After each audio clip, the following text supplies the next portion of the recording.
the DMV. This is DC News Now. I started freaking out, like even when he locked the doors, I was just freaking out. I was just like, I was ready to pull the taser out. Tonight on DC News Now at 5, escape from an attempted kidnapping. We hear from the young girl as she tells us how she was able to get away. It's a struggle. It's a struggle trying to get all the way out there, but it's okay. More Southwest flight delays, how travelers are reacting after a glitch grounded planes earlier today. Also stretching your dollar. The deadline to file in some areas in the DMV is here. We'll have some last-minute reminders you can take advantage of. And thank you for joining us for DC News Now at 5. I'm Mark Hall. Some scary moments for a 16-year-old and her mother after an attempted abduction happened in Brunswick, Maryland. Fortunately, the teen reacted quickly, and tonight she is safe. But now she and her mother are not only reacting to the situation, but also sharing some important advice. Our Renee Simmons is live in the city of Brunswick. And Renee, what can you tell us? Good evening. Well, Maryland State Police are investigating an attempted kidnapping in this small community in Western Maryland. Today, I spoke with the victim and her mother to see how they're doing after this frightening incident. I was like terrified because he had asked me like the explicit question, and so when I had answered no, he had locked the doors. Scary situation unfolded Monday afternoon when 16-year-old Macy Como walked along Knoxville Road. She details what happened to her. I started walking back home. Me and this guy, he was like coming this separate way, and then he made like a U-turn, I guess, down at like towards the houses, and he had like stopped his car. Como said the man asked her if she needed a ride home and says at first she thought she knew the driver and got into the car, but at another glance determined she did not. As he attempted to grab her, she pulled out a stun gun given to her by her mother. When she set it off, it scared the suspect, giving her a chance to escape.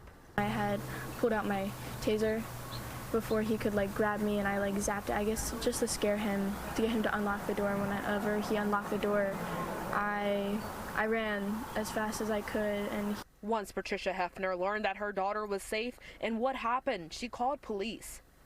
Hefner says this is just one reason she gave her daughter the stun gun, even though Maryland law says a person must be 18 to possess one. The detective told us that we didn't have, that she couldn't have the taser, but I feel that, you know, she protected herself. She was given that taser for a reason. Hefner has a piece of advice to other parents and teenagers. Be more aware of their surroundings and teach your children, you know, techniques to help them, even if they have to get them alarm that sounds off. You know, just get one of them and give them to the child, no matter the age. It could be anybody.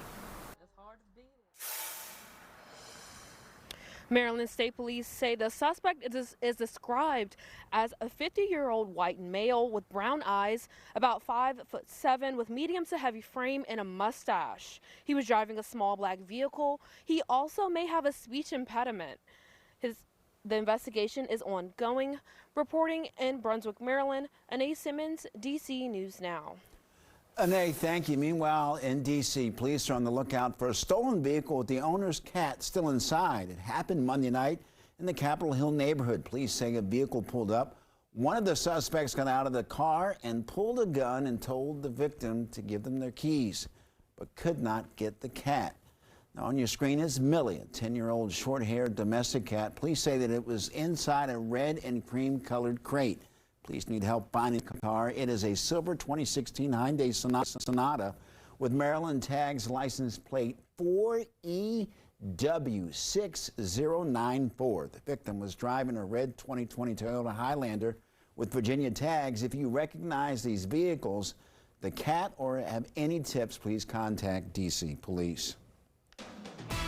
We're taking a live look outside tonight, where we had mostly sunny skies with highs in the mid to upper 60s, but the breeze made it feel a little chillier at times. Let's head over now to meteorologist Scott Sumner, who's in for Damon Matson with a check on the forecast. Scott, you and I had an opportunity to have lunch today. We had a nice little walk. I thought it was beautiful outside. It's just me. Yeah, no, I agree with you, Mark. It was very nice out there. A little breezy, obviously, but not too terrible. And the Capitol shot that you saw there, the flags were not kind of flapping as fast as they were around the noon hour. But still, nonetheless, it is still breezy out there because every now and again the rooftop camera does do a little shaking here as we take a look at Reagan National Airport and a live look in there. Now, with regards to wind gusts this hour, we're at 23 miles an hour at D.C., 25 at Leesburg and Manassas, 26 at Winchester. They were actually a little higher just a little while ago, into the lower 30s, especially around Martinsburg and Hagerstown, but even they have come down. And overnight tonight, we'll continue to see those winds relax just a little bit. Our rainfall deficit over the past 30 days has been anywhere from about an inch to, well, about 1.1 inches up to around an inch and a half, or an inch, 1.6 inches in and around the Waldorf area. And that's on top of several inches of deficit, rain deficit, fall deficit over the last 3 months here to start the new year. So with all the dry ground and dry soil moisture, it's no wonder that the National Weather Service upped their alert system. And yesterday when I showed you this at 5, it was a watch. Now it is a warning. Fire threat is around, and that goes till 8 p.m. Certainly, hopefully you didn't take heed to that warning and didn't do any burning today. And good news here, when I showed you this map at noon, there were still some fires in Fauquier County and Page County where Luray resides, and we're not seeing those fires there off the map here. So that bodes well for us. And yeah, it was a good day to fly a kite out there today and tonight. Well, those winds will relax a little bit. Clear skies, 67 at 7 p.m., 62 at 8 p.m., and into the 50s by 9 p.m. We'll have your forecast for the Nationals game tonight and your 7-day forecast coming up. All right, Scott, thank you. Well, certainly quite a journey for many people flying Southwest today. It comes after the company grounded flights across the country as they dealt with what they call a technology glitch. Now, some are calling this deja vu just months after Southwest canceled flights during the Christmas holiday that left passengers angry. DC News Now's Leonard N. Fleming has been at Reagan National Airport all day to talk with Southwest travelers. And Leonard, how are passengers reacting to the delays? Well, Mark, travelers here are showing patience, even some grace to Southwest Airlines, considering the well-documented problems that they had in December, where thousands of people and thousands of flights were grounded and permanently delayed. I spoke to travelers here at the airport today, and they're hoping they don't get stuck away from home. I tried to check my flights this morning and couldn't get in onto the system. And I thought, oh, okay, they're having a little bit of a challenge again. Van Walter was set to fly Tuesday out of Reagan National to Salt Lake City when the glitch came. I was a little bit reticent in traveling with Southwest, but I've flown with them a lot before. And I guess after watching what happened in December, I was a little concerned again, but I looked at them. They've been doing fairly well so far. That's until this morning when Southwest Airlines asked the Federal Aviation Administration to ground all flights due to what they called an intermittent technology issue. Catherine and Steve Grimes were visiting friends in the DMV. Is this deja vu from the December delays? I hope not, because Southwest is our preferred carrier. Our biggest concern, I think, is making sure his golf clubs make the transfer in Houston. Absolutely. And that we get out of Houston on time to get to San Diego. As you can see, there are 15 delayed flights going to Atlanta, Austin, Texas, Chicago Midway, Columbus, Ohio, Houston, Texas, Milwaukee, Nashville, New Orleans, Oklahoma City. All delayed because of Southwest's glitch today.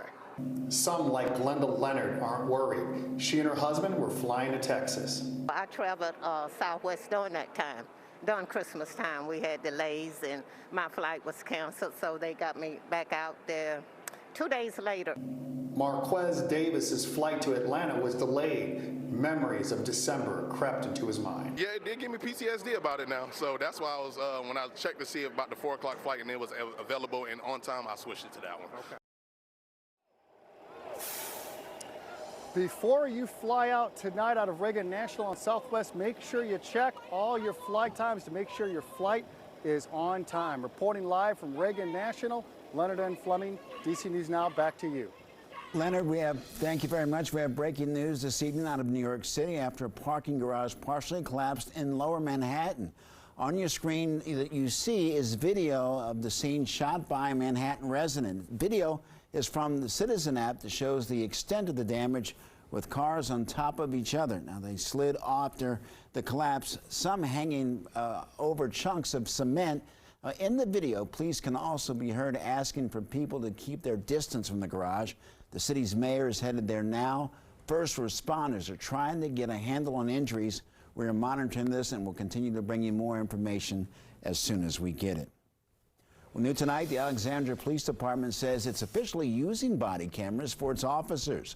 The department says that officers began using them yesterday, and in a statement, the department says that it will deploy 30 new cameras every month until each sworn officer is assigned a camera. In Montgomery County, police have released an image of a person of interest in connection to a shooting at a parking lot of an elementary school. It happened on March 29th at Brook Grove Elementary School. Police believe the shooting stemmed from an altercation. They say the man on your screen started shooting and then fled. The car was later seen driving away. No one was injured. A reward of up to $10,000 is being offered for information that leads to an arrest. Well, outrage on social media after a man is caught on video defacing the mural of a prominent black figure. It happened Sunday night at the Paul Robeson mural on U Street. Our Mariel Carbone has the story. Why are you defacing the black history in the D.C.? This is the video now sparking outrage in the district as a young man spray paints over a part of the Paul Robeson mural on U Street. I mean, it was very upsetting. Those murals are so important. It represents not only D.C. culture, black culture. Jason Taylor took the video Sunday night. He called over police, but says the man left on a skateboard. That representation that is so important. That's why it's so disheartening. The mural, which was commissioned in 2015, shows a timeline of Robeson's life, who was an athlete, actor, and activist. These photos, shared by Art Block DC, which created the mural, show what it used to look like. I'm not mad. The fact that it was recorded, it's more sensational. Art director Corey Lee Stower says this is not the first time the mural has been tagged. I know exactly what the situation is. It's a young person. They're out trying to get theirs. They're not thinking about anybody else. I'm upset, of course, but I understand that sometimes these things happen. Abdul-Rahim Muhammad is the founder of the Hung Tao Choi Mei Leadership Institute, which runs part of the building where the mural is. He spent years pushing to have it painted. He was before Dr. King. He was before Malcolm X. He doesn't believe the tagging was motivated by racism, but understands why the black community is so outraged. Because it's hurt. And when we see something happen to even the image of a black man, we want to fight back. That was Mariel Carbone reporting. Breaking now, Fox News and Dominion Voting Systems have agreed to a $787 million settlement. The settlement comes in a defamation case against the network over claims that the 2020 election was rigged. The settlement came just hours before opening arguments.